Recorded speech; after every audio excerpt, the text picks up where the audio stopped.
hemos llegado al final de esta serie y si alguno está viendo esto como primera parte de la serie, le ruego que en realidad deje aquí y consiga las 3 partes anteriores. Pero si por alguna razón no puede conseguir esas partes anteriores, voy a usar 5 minutos de este tiempo para hacer un resumen breve de las 3 horas anteriores de conferencia. Y esto es que vivimos en un mundo en el cual lo que reina es la mentira o la apariencia, ¿no? Y la apariencia está teñida de mentira, en el sentido de que no reflejamos toda la verdad. Y al no reflejar toda la verdad de lo que es nuestra vida, estamos mintiendo. O sea, no podemos decir que una media verdad es la verdad. Una media verdad es una mentira. Una verdad contaminada por partículas de mentira es mentira también. La verdad es 100% verdad. No es un 99% verdad y un 1% de mentira, lo que podemos llamar prácticamente una verdad. No hay prácticamente una verdad. O es mentira. Pero, dadas nuestras características humanas, tendemos a considerar que si hay un gran porcentaje de verdad, bueno, es aceptable como si fuera la verdad. Y por eso es que vivimos confundidos, porque no conocemos la verdad. Y esto es porque a nosotros no nos gusta transmitir la verdad, porque la verdad es dolorosa. Y yo le he preguntado en las conferencias anteriores en algún momento, ¿quién de nosotros es totalmente transparente en su relación con los demás, llámense familiares, amigos o compañeros de trabajo, o personas con las que nos relacionamos todo el tiempo, y se muestra 100% como es, y no guarda nada para sí? Todos sus pensamientos están a la vista de todo el mundo. Que levante la mano. ¿Usted? ¿Usted? ¿Quién? Nadie. ¿Yo? No. No. Yo guardo para mí ciertas cosas que no quiero mostrar, porque no me interesa mostrarlas para que no las conozcan, para que ustedes sigan pensando que yo soy una buena persona. Pero no, yo soy un mentiroso, así que estoy acá para transmitirles un mensaje que ustedes tienen que investigar a ver si es verdad. A la gente no le gusta investigar. Investigar significa un esfuerzo. ¿Y a quién le gusta hacer un esfuerzo? Si no vamos a obtener un beneficio concreto y visible, no hacemos el esfuerzo. Y en la búsqueda de la verdad no tenemos la seguridad de que encontrar la verdad va a ser para nosotros algo agradable. Muchas veces encontrar la verdad es traumático. Hay muchos niños en nuestro país, aquí en Argentina, que no pertenecen a las familias en las cuales han sido criadas. Bueno, ya no son niños, ya tienen más de 30 años, porque fueron despojados de sus familias hace 30 años y llevados, trasplantados a otras familias y nunca le han contado la verdad. Y ellos creen que viven en esas familias y que ellos son miembros de esa familia genéticamente hablando, cuando la realidad es que pertenecen a otras familias, pero no lo saben. Y hay abuelas que los están buscando. Y muchos de ellos que sospechan por la edad que tienen y por las familias en las que pertenecen y por ciertos indicios que han logrado escuchar por ahí, que podrían ser ellos parte de esas otras familias que los están buscando. Pero se niegan a hacerse los análisis genéticos porque no quieren conocer la verdad, porque no saben cómo van a reaccionar cuando conozcan la verdad, que ellos en realidad son hijos de otra pareja que tenía otras características y otras familias a las cuales ellos en este momento no desean pertenecer porque no la conocen. Así que de los 400 niños que fueron sacados de sus padres, solamente 100 se han recuperado. 300 no se prestan a esto. Están en esa nebulosa en la cual ellos creen una verdad que les conviene creer a ellos. Así que, ¿recuerdan algunas de las frases que usamos durante las conferencias anteriores? La verdad os libertará. En el caso de estos jóvenes, ahora ya digo tienen más de 30 años, porque fueron apropiados o retirados de sus familias allá en la década del 70, viven esclavizados con esa duda. Pero no quieren ser libres, así que no buscan la verdad. Estos son versículos que aparecen en la Biblia, pero son muy conocidos también. Este versículo está en un proverbio, capítulo 23, versículo 23. Dice, compra la verdad y no la vendas. O sea, en el proceso de investigación de la verdad, a medida que voy consiguiendo porciones de la verdad, me aferro a esas porciones de la verdad para ir armando el rompecabezas de la gran verdad. ¿No? Esto significa que lo que no es verdad tengo que desecharlo porque es una carga dentro de mi búsqueda de la verdad. Pero resulta ser que el ser humano le gusta aferrarse a porciones de mentira porque son lindas. Es como si nosotros estuviéramos armando un rompecabezas, un puzzle, y encontramos piezas que no encajan en el rompecabezas, pero son bonitas, ¿no? Y las vamos acumulando. Y tenemos un montón de esas piezas que no forman parte del rompecabezas y son muy pocas las que sí forman parte del rompecabezas. No encajan estas que tenemos, pero son bonitas. Entonces las conservo, las guardo para mí. ¿Son útiles? No, no me sirven porque no forman parte del rompecabezas de la verdad. Pero como son bonitas, las guardo para mí. ¿Y qué sentido tiene eso? Acumular basura. ¿A quién le gusta acumular basura? Hay gente que le gusta acumular basura. Sí. Por ejemplo, mi esposa dice que yo acumulo mucha basura. En mi escritorio. Yo tengo lleno de artículos, de recortes, de diarios, de archivos desde épocas inmemoriales, ahí arriba del escritorio. Y pues sí, ¿cómo sabes lo que hay ahí adentro? Eso es una maraña de publicaciones y de revistas y de libros y de... Yo sé lo que hay ahí. Yo nunca jamás te voy a tocar eso. Nunca. Ahí se lo comerán se llenará de arañas, pero no lo voy a tocar porque no sé si va a explotar eso. Y la verdad que yo lo miro y le digo, tenés razón. Hay cosas que están hace años ahí, guardadas, acomodadas o puestas una sobre la otra. Nunca las he tocado, pero cuando las saco para tirarlas a la basura y me encuentro con ellas, digo, son bonitas. ¿Por qué la voy a tirar si es agradable tenerla? Está ahí, es una documentación que tal vez nunca jamás en la vida me sirva para nada. Pero la tengo, y así vivimos la vida llenándonos de cosas que nunca nos van a servir para nada, pero nos gustan, son bonitas, ocupan lugar, se llenan de polvo, de arañas, pero no las tiramos.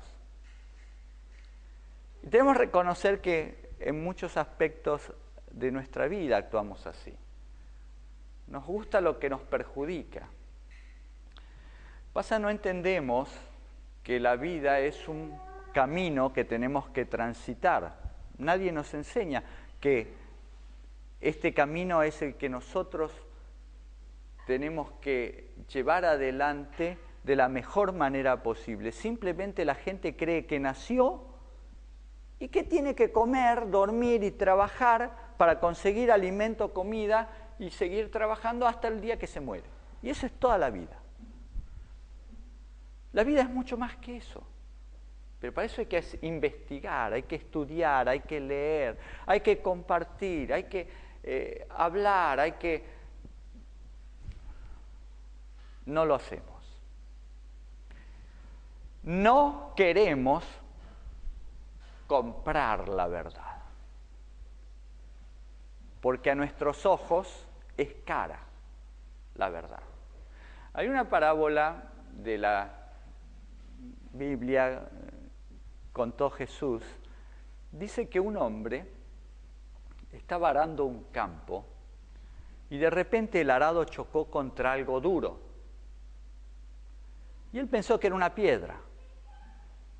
Así que frenó el arado, fue a ver, y se encontró que no era una piedra, era una caja. Una caja. La abrió y vio que había un tesoro de perlas, de oro, monedas. ¡Wow! Pero ¿cómo en este campo está este tesoro? Evidentemente en alguna época anterior, algún dueño de ese campo hace muchos años creyó que guardando ese tesoro en la tierra estaba seguro. Y evidentemente estaba seguro porque nadie lo encontró, tampoco el dueño. Pero este hombre, al ver ese tesoro, se entusiasmó. Y él se dio cuenta en ese momento que no podía legalmente quedarse con ese tesoro porque el campo no era de él, era arrendado. Así que fue a su casa, vendió todo lo que tenía, mientras toda la familia lo miraba y le decía, pero estás loco, ¿qué estás haciendo? Me voy a comprar el campo. Pero ¿para qué lo querés? Lo tenés alquilado y te está yendo bien. Tengo que comprar ese campo. Así, de la noche a la mañana, esta mañana fuiste a ararlo y ahora venís a que lo querés comprar si lo estás arrendando desde hace varios años. No, lo tengo que comprar. ¿Y por qué? No les puedo decir por qué.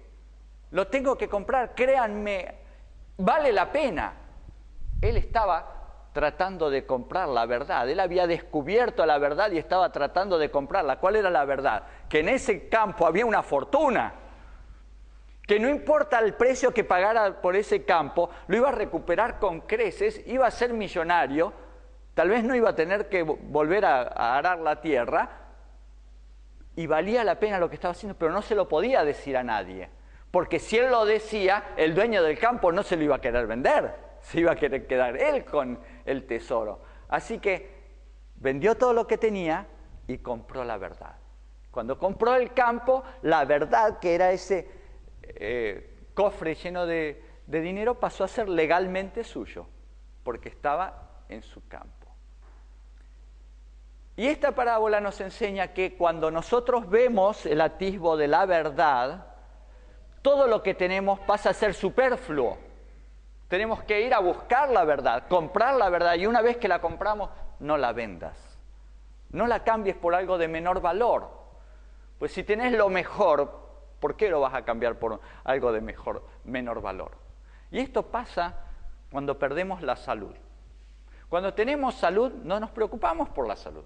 Si no me duele nada, si no siento ningún hueso que esté tieso a la mañana cuando me levanto bien, no me duele la cabeza, ¿voy a preocuparme por mi salud? ¿Cuándo nos preocupamos por la salud? Cuando la perdemos. Porque no hemos sabido comprar la verdad, la vendimos y después nos damos cuenta, ¿qué hice? ¿Qué creen que estaba pensando o qué pensó el dueño del terreno donde estaba el cofre después que se lo vendió al arrendatario? Se habrá querido morir. Dijo, vendí por chauchas un terreno que me podría haber hecho millonario. ¡Qué tonto que soy! Y eso pasa continuamente. Mucha gente está vendiendo su salud, su vida, porque no la aprecia. Y después se da cuenta que no va a poder recuperarla. Esta pregunta, ¿qué es la verdad? Recuerdan que lo leímos en la primera conferencia. Fue una pregunta que hizo un personaje bíblico también conocido, porque aparece en el juicio de Jesús. ¿Cómo se llamaba ese personaje? Pilatos, el procurador romano de Judea.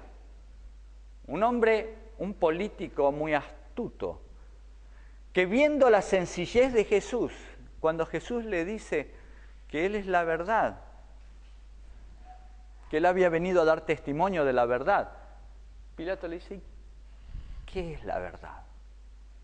porque Pilato tenía una verdad y sabía que el César de Roma tenía otra verdad y que los sacerdotes que lo habían traído a Jesús para juzgar tenían otra verdad.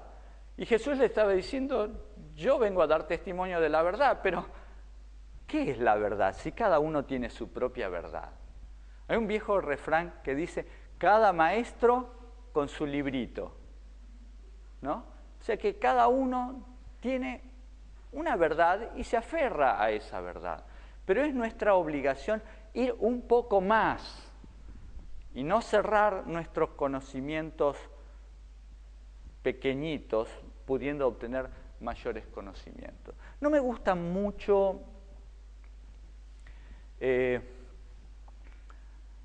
citar a los filósofos griegos, pero reconozco de la misma manera que San Pablo en la Biblia, él cita a los filósofos griegos en algunas porciones de sus escritos, porque de esa forma podía llegar mejor al pensamiento griego de la gente que lo leía o que lo escuchaba. Así que voy a citar a Platón en el mito de la caverna, que algunos pueden recordarlo si estudiaron filosofía. En el libro República, Platón relata la historia de una sociedad de hombres encadenados que vivieron, nacieron, toda su vida estaban mirando hacia una pared adentro de una caverna. Y lo único que veían era las sombras de lo que pasaba afuera, donde había luz.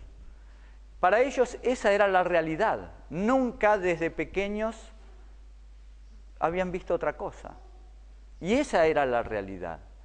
Pero un día uno de los hombres que estaba encadenado allí logró salir. Y después de acostumbrarse a la luz del sol exterior a la caverna, vio un mundo distinto. Y volvió a la caverna y les dijo, esta no es la realidad. Yo vi otra realidad, pero nadie lo quiso seguir.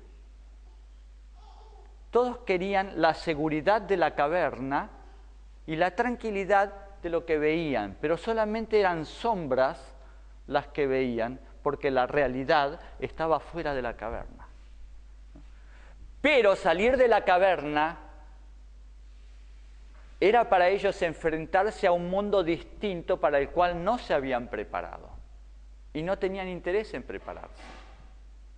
Cuando Pilato le pregunta a Jesús qué es la verdad, en la Biblia dice que él no escuchó la verdad, simplemente se dio vuelta y fue a enfrentar a los sacerdotes con la verdad de él, de que este hombre era inocente, para enfrentarse a la verdad de los sacerdotes que era culpable, ¿no? A ver de qué manera lo podíamos liberar a Jesús. Y los sacerdotes, escuchando la verdad de Pilato, de que este hombre era inocente, argumentaron torciendo esa verdad, diciendo, si tú aceptas que ese hombre es inocente, te vamos a acusar frente al César, diciendo que estás protegiendo a un terrorista o a uno que se hace proclamar rey. Entonces, Pilato acomodó la verdad y dijo, no me conviene declararlo inocente, pero de alguna forma tengo que zafar. Bueno, les dijo, decidan ustedes, le dijo al pueblo, y háganse cargo de su verdad. Una buena solución que usamos todos nosotros para sacarnos el problema de encima, que decida otro, ¿no? Recién, en una de las conferencias, el hermano Rojas estaba comentando que un médico en el momento de operar al paciente se encontró con un problema y entonces lo dejó al paciente en la mesa de operación y salió a hablar con los familiares. Le dijo, mire, nos encontramos con un problema que no pensábamos. ¿Qué quieren que haga? A los parientes del paciente, ¿qué quieren que haga? Pero si usted es el médico.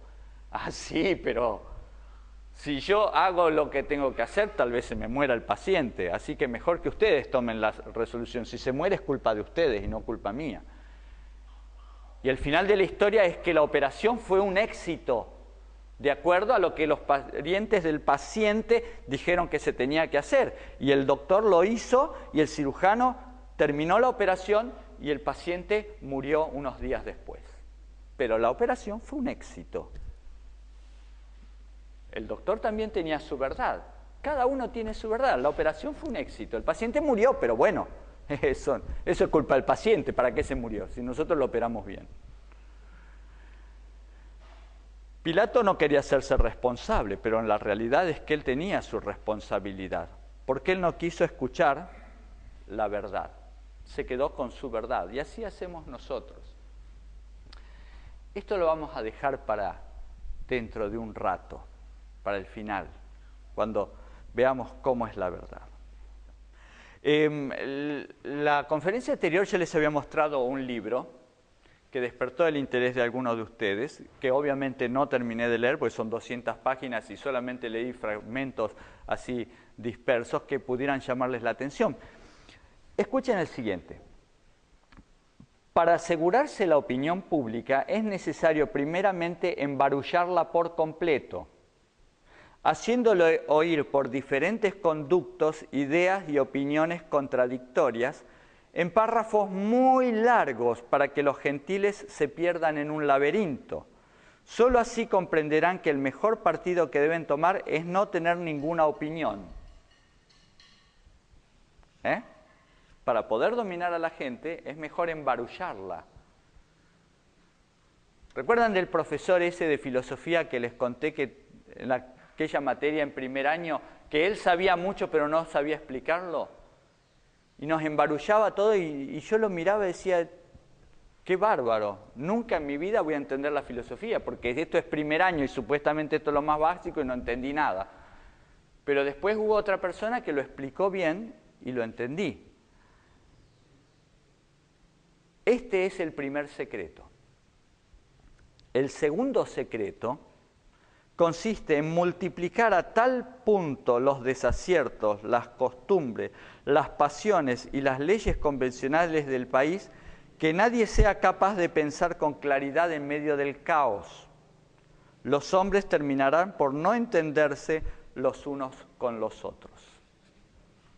Una cantidad de normas y decretos y información contradictoria que la gente no sabe en dónde está parada. ¿No sucede eso en nuestra sociedad actual? En el cual no sabemos cuál es lo que tenemos que hacer, qué educación es la mejor, qué medicina es la mejor, porque tenemos un bando y el otro bando y son totalmente distintos y todos dicen que funciona. Y escuchen esto, no hay nada más peligroso que la iniciativa personal, porque si ésta fuera producto de un gran cerebro, podría hacernos mucho más daño que todos los millones de individuos que hemos lanzado los unos contra los otros.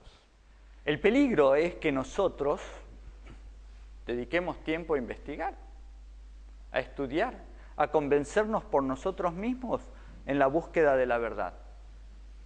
No que prescindamos de los maestros, escuchemos y analicemos. Cuento una historia, le pasó a mi familia.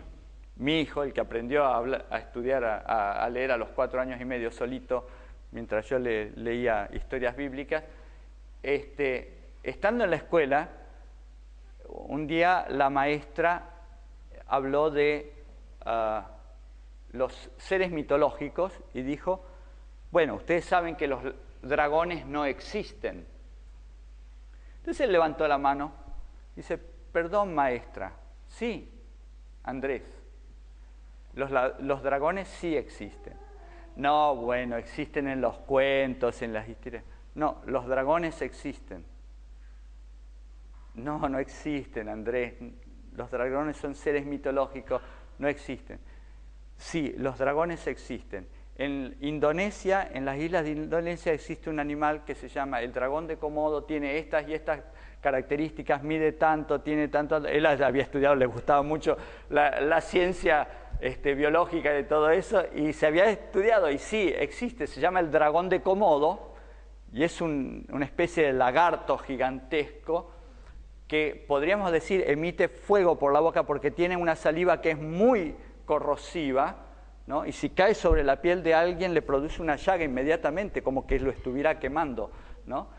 Y se llama el dragón de Komodo. Y así, él fue a casa y dice, mañana le voy a mostrar. Y fue y trajo la revista, no me acuerdo si era National Geographic o alguna de esas revistas que nosotros compramos en casa, y le mostró. ¿Ve que existe? ¿La maestra tenía razón o no? Claro. De acuerdo a lo que ella estaba hablando tenía razón, pero existía también un animal llamado el dragón de Komodo, con ciertas características similares a los dragones mitológicos. O sea que los dos tenían razón. Pero ¿por qué mi hijo pudo argumentar? Porque había leído, porque había investigado por sí mismo y no se quedaba solamente con lo que otros decían. Y en cierta medida, estoy hablando de un chico que tenía 10 años en aquel momento, en cierta medida nosotros podemos hacer lo mismo. Escuchar a los maestros, escuchar a las personas que tienen alguna información y luego chequear esa información. Especialmente en el tiempo de hoy, que nosotros tenemos acceso a cualquier biblioteca del mundo desde el living o el escritorio de nuestra casa. Cosa que no se podía hacer antes. Antes, para llegar a una información era imposible. Había que comprar libros muy caros. Hoy puedo visitar el Louvre virtualmente entrando en Internet y puedo recorrer todas las salas y puedo mirar cosas que antes solamente había escuchado. Yo les hablé de este libro que lo estuve buscando durante 20 años. No estaba en Internet en aquella época. Ahora creo que hay un archivo Word de este libro. Si no recuerdo mal, me lo mandó alguien hace poco. Pero este libro estaba prohibido y no se podía encontrar. Entonces, para mí fue una pérdida de 20 años para encontrar información. Hoy está a un clic de distancia la información. Hoy no podemos decir que no sabemos. Hay que tener cuidado, porque así como hay información válida, hay información totalmente mentirosa. Es más, les diría que la mayoría de la información es mentirosa y que tenemos que ser muy cuidadosos para analizar. Y lo que no podemos determinar si es falso o es verdadero, lo dejamos en un lugar hasta que podamos confirmarlo, ¿no? Pero en la búsqueda de la verdad, como habíamos dicho en alguna parte de las conferencias anteriores, partir de lo básico es encontrar la punta del ovillo, y lo básico es el origen de la vida. El origen de la vida que la ciencia no puede explicar, y qué es lo básico. O sea que todo el andamiaje de la ciencia que se sustenta en el origen de la vida es inexplicable. Así que si la base es endeble, ¿cómo es el edificio? Está temblando, porque cualquier cosa que haga desaparecer uno de los ladrillos de la base va a hacer que el edificio se desmorone, o por lo menos en parte. Yo había hablado acerca de los 15.000 años, 15.000 millones de años de evolución desde el Big Bang para acá. Los científicos dicen que en un momento hace 15.000 años hubo una gran explosión en el universo y eso generó toda la materia que hay en el universo. Pues bien, vimos a través de cálculos matemáticos que eso no es posible, porque 15.000 millones de años, que es una barbaridad gigantesca de años, es apenas una fracción del tiempo que se necesitaría para que se produjera por casualidad una molécula de proteína. Y que para formar un microbio se necesitan 2.400.000 moléculas. O sea que ese proceso, que era un 10, ¿recuerdan? 10 seguido de 200 39 ceros se tiene que multiplicar o repetir para formar un microbio 2.400.000 veces. Los números no dan. Si tuviéramos una eternidad, podríamos pensar que es así. En la eternidad sí, no hay principio, no hay fin, no importan los números. Pero a partir del Big Bang sí importan los números, porque el Big Bang me pone un límite de 15.000 millones de años. No puedo ir más allá. No puedo ir a 20.000 ni a 50.000, y aunque pudiera ir a 50.000, aunque pudiera ir a 100.000, no me alcanzan los números. Otro error de la teoría de la evolución es hacerle creer a la gente que en este proceso evolutivo todo ha sido lineal. ¿Oyeron hablar de la cadena evolutiva? Bueno, la cadena evolutiva está formada de la siguiente manera. Un eslabón, otro eslabón, otro eslabón, otro eslabón, otro eslabón, y así sucesivamente. ¿Qué le falta acá? Los eslabones de unión. ¿Oyeron hablar de el eslabón perdido? Esa es otra mentira, porque no es el eslabón perdido, sino que en toda la cadena evolutiva faltan todos estos eslabones. Faltan todos y no existe ninguno. No hay ninguna porción de la cadena que esté unida. En todo, la diferencia entre una especie y otra especie hay un salto inexplicable. Se quiere explicar, pero no se puede. Porque no existe una correlación de unión en ningún tramo de la cadena. Por lo tanto, no existe la cadena, solamente hay eslabones. Si usted tiene un montón de argollas de hierro, usted no dice que tiene una cadena.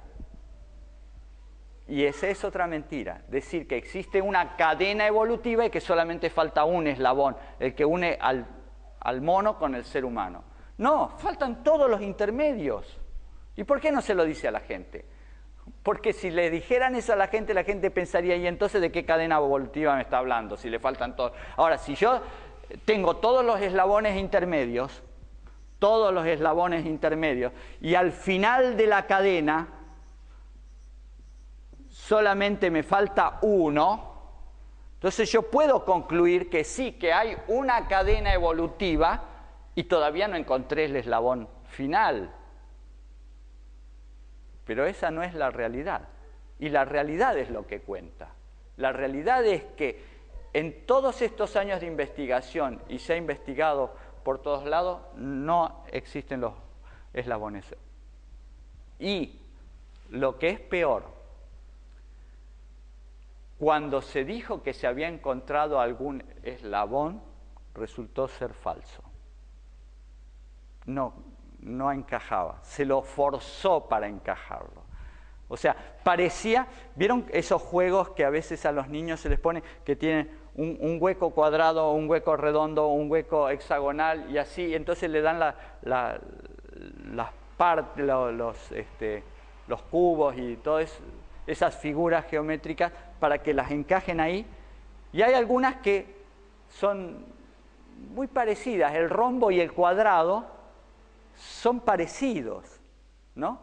Pero si usted quiere poner un rombo en el lugar del cuadrado, no entra. Pero son parecidos, el rombo y el cuadrado son parecidos y no entra. Bueno, eso es lo que hace la ciencia con esto. Dice, bueno, este eslabón no es exactamente el eslabón que necesitaríamos, pero lo podemos poner porque necesitamos que haya un eslabón acá, porque si no, no tenemos nada y lo ponemos. Esa es la verdad de la ciencia, ¿no? Hay científicos honestos y se dan cuenta de estas cosas. Pero ¿saben qué? Cada uno necesita dinero para vivir. Y entonces, si yo me pongo a decir estas cosas, me van a echar de la comunidad científica. Y como necesito dar clases en la universidad o trabajar en determinadas empresas, etcétera, etcétera, me callo. Y sigo con mis investigaciones que me llevan a descubrir, qué sé yo, otro tipo de materiales, o vaya a ser que algún método para curar alguna otra cosa, o lo que sea. Bien. Esto es lo básico. Y lo básico del lado de la ciencia hace agua y en cualquier momento se hunde. Así que tenemos que buscar el origen de la vida en otro lugar, porque la ciencia no me da la respuesta. Me da una respuesta que no es satisfactoria cuando la estudio en profundidad. Entonces voy a otra respuesta. ¿Dónde encuentro otras respuestas? Ya lo vimos, que todas las culturas hablan de un proceso de creación. ¿Cuál es el proceso de creación más lógico? ¿Dónde lo encuentro? Pues tengo que investigar. Yo lo encontré en el Génesis. Me resulta lógico el proceso en el cual se ha desarrollado el armado, la creación de este planeta. Es lógico, que de paso la ciencia también reconoce que ese proceso es lógico, porque la aparición de todos estos eslabones en la cadena científica respeta exactamente el mismo orden que aparece en la Biblia. No sé si ustedes habían prestado atención a eso.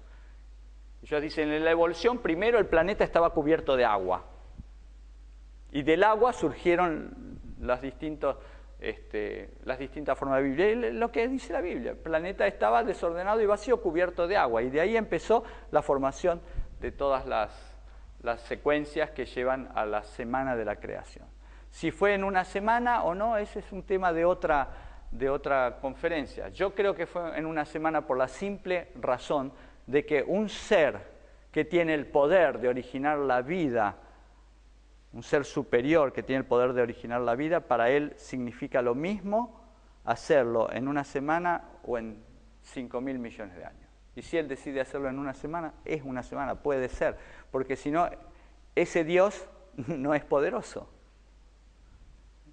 Una vez estaba hablando con alguien y estábamos hablando de este proceso evolutivo. Creía en Dios, esa persona creía en Dios, y me hablaba de un proceso evolutivo de miles de años. Y yo le digo, ¿y cuál es el problema de que eso hubiera sido hecho en días de 24 horas? Oh, bueno, Dios no es mago. Ah, le digo, entonces no estamos hablando del mismo Dios.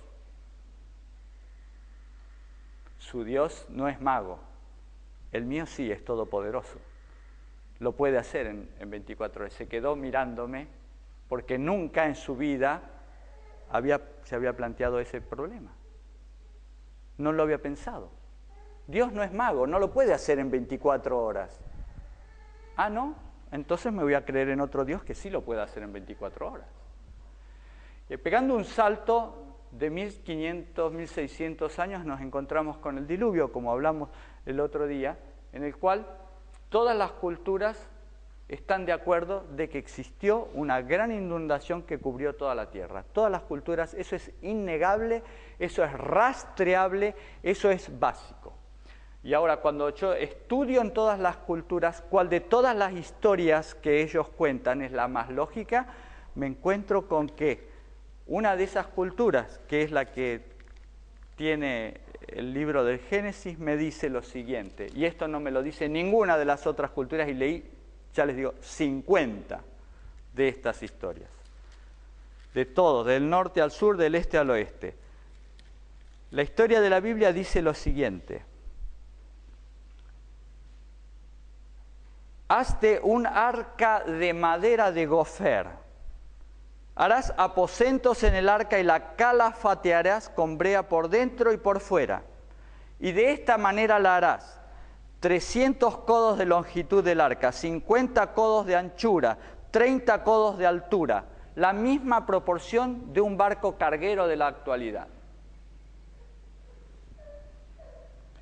Una ventana harás en el arca, la cavarás a un codo de elevación. O sea, es el único registro de todas las culturas, 50, el único registro tan detallado y lógico, porque hay otro registro que es parecido a este, pero ya le digo, está en una tablilla cuneiforme que se encontró en Babilonia.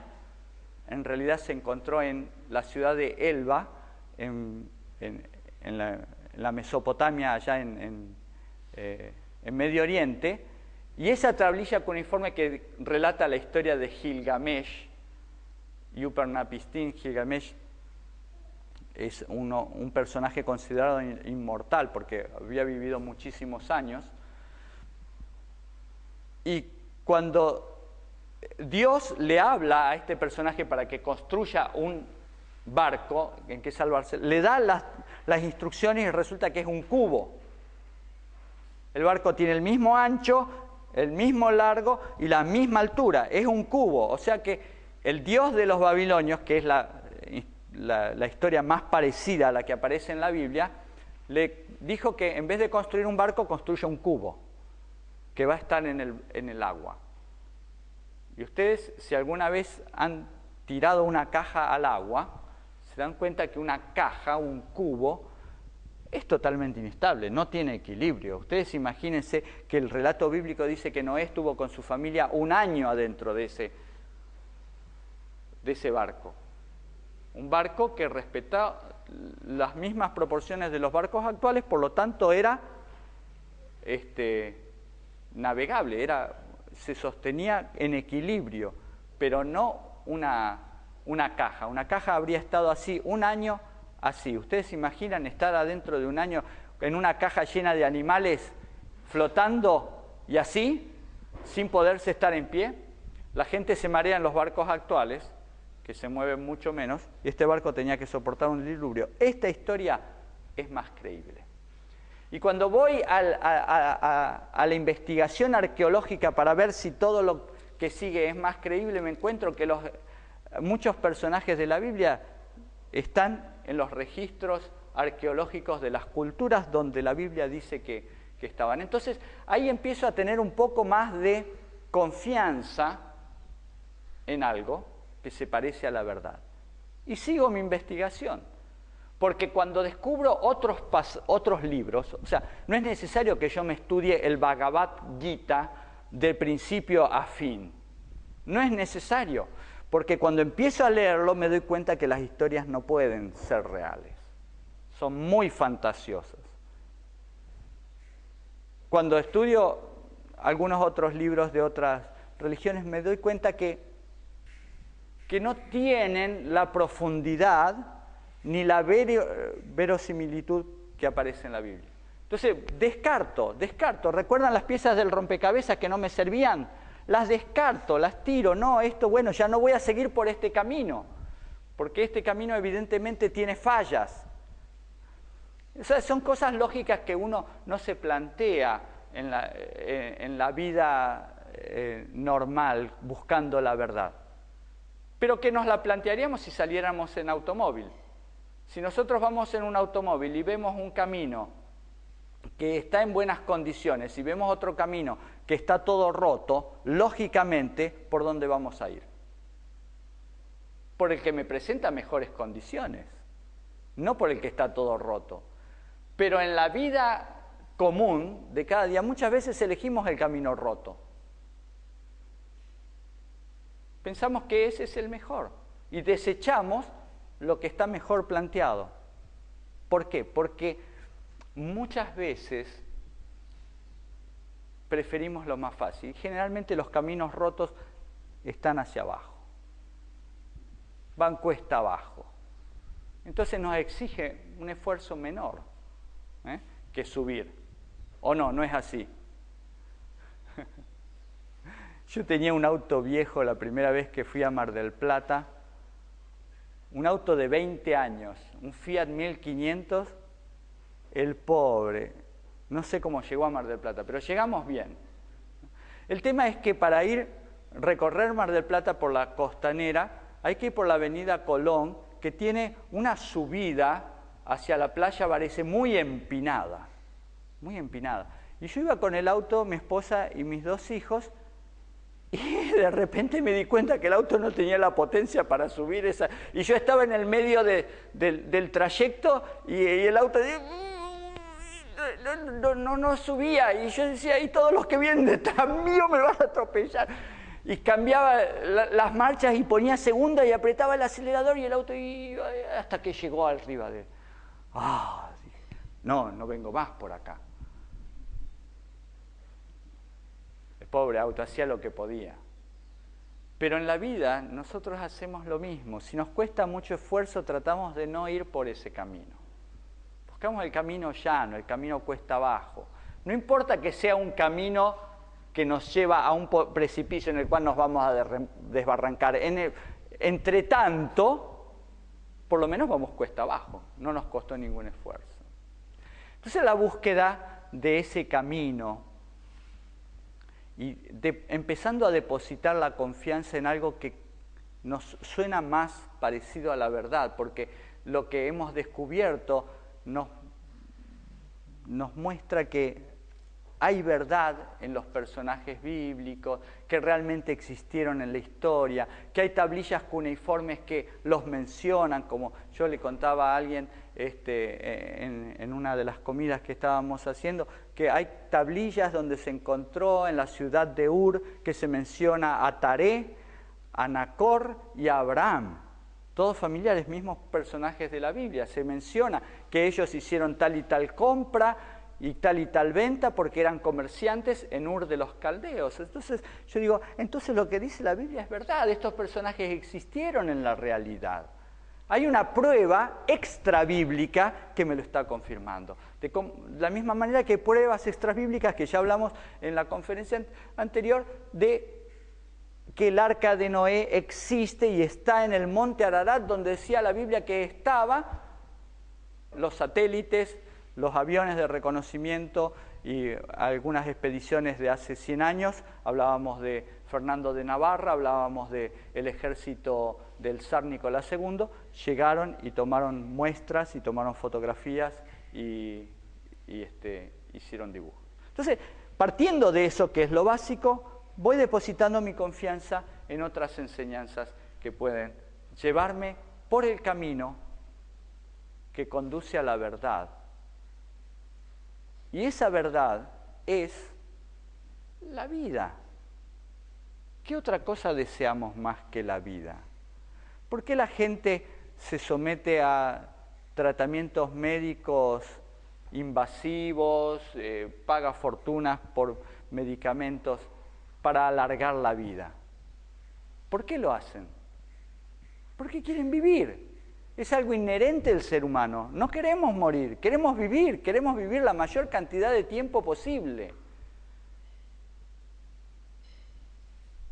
Así que para lograr ese fin de vivir la mayor cantidad de tiempo posible, nosotros tenemos que conocer la verdad y el camino que nos lleva hacia esa verdad. Es un proceso. Se empieza en algún momento de la vida, cuando nos damos cuenta de que en realidad sí queremos una vida larga, feliz, eterna, ¿no? Y las enseñanzas de la Biblia, y yo empecé el viernes a la noche diciéndole que yo soy cristiano, pero no soy cristiano por tradición, porque yo estudié en colegios que eran agnósticos, estudié filosofía oriental, estudié con los jesuitas en las universidades católicas. Así que estudié la filosofía y nada se pudo comparar con lo que estudié en la Biblia. También estudié teología. Nunca lo pude encontrar. Había una profundidad en la Biblia que no la encontré en otros libros. Porque la Biblia nos habla de un Dios de amor y los dioses de otras filosofías o son dioses vengativos, o son dioses a los cuales la humanidad no les importa nada y simplemente están en un lugar lejano del universo, inaccesible para los seres humanos, salvo a través de la muerte, donde al pasar a otra situación de conciencia reencarnarán o qué sé yo, bueno, un montón de historias que yo personalmente prefiero al Dios de amor de la Biblia. Un Dios que se compromete con sus criaturas, como un padre responsable, no como muchos padres de nuestros tiempos actuales que tratan de sacarse la paternidad de encima lo más rápidamente posible y a los 3 años envían a sus hijos a las guarderías o a los jardines de infantes para que no molesten en casa. Ese tipo de padres no merecen llamarse padres. Un niño nunca molesta. Un niño es la alegría del hogar. Si el niño molesta, no es problema del niño, es problema del padre o de los padres, ¿no?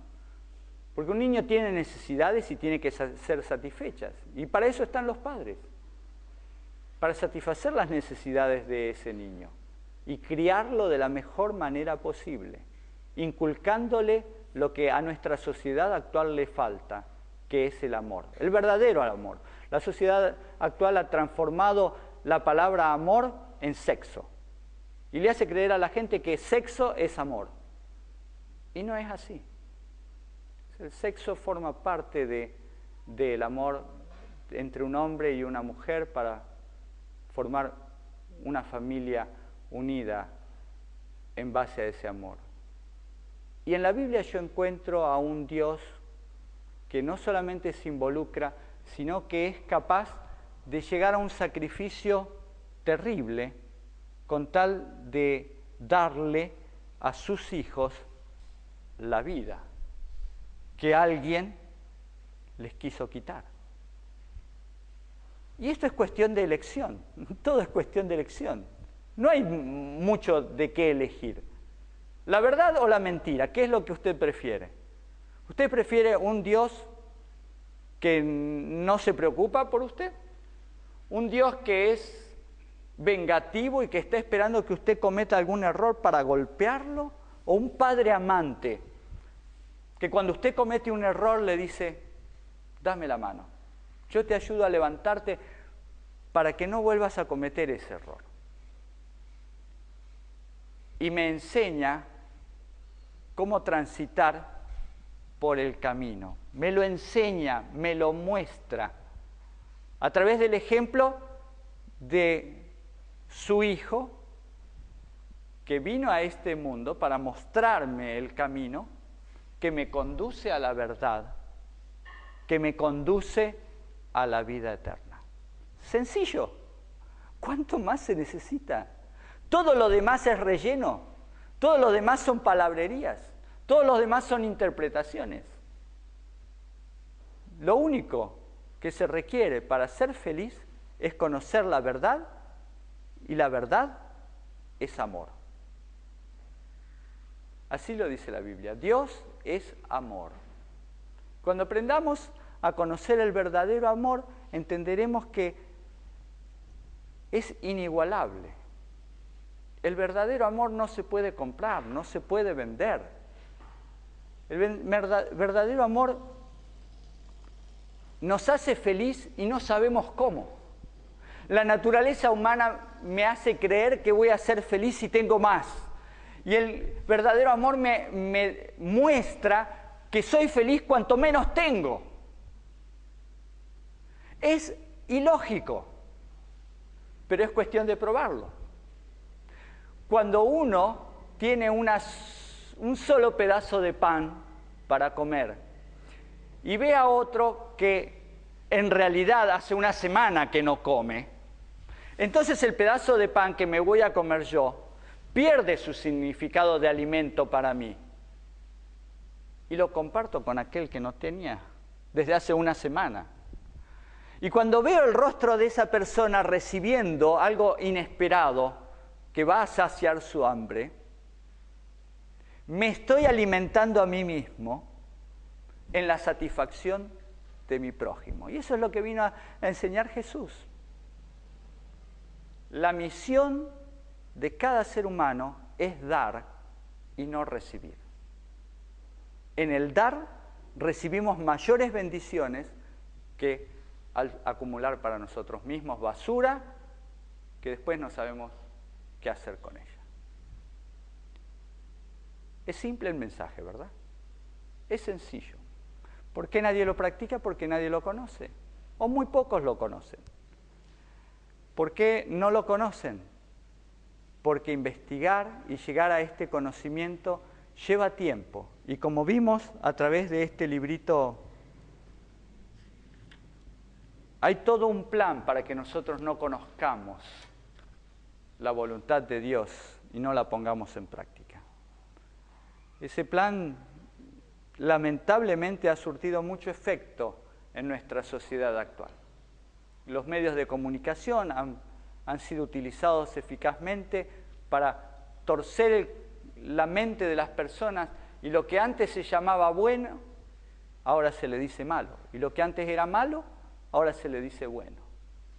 Antes era malo divorciarse, ahora está bien. Antes era bueno tender una mano al prójimo, ahora es un tonto el que tiende la mano al prójimo.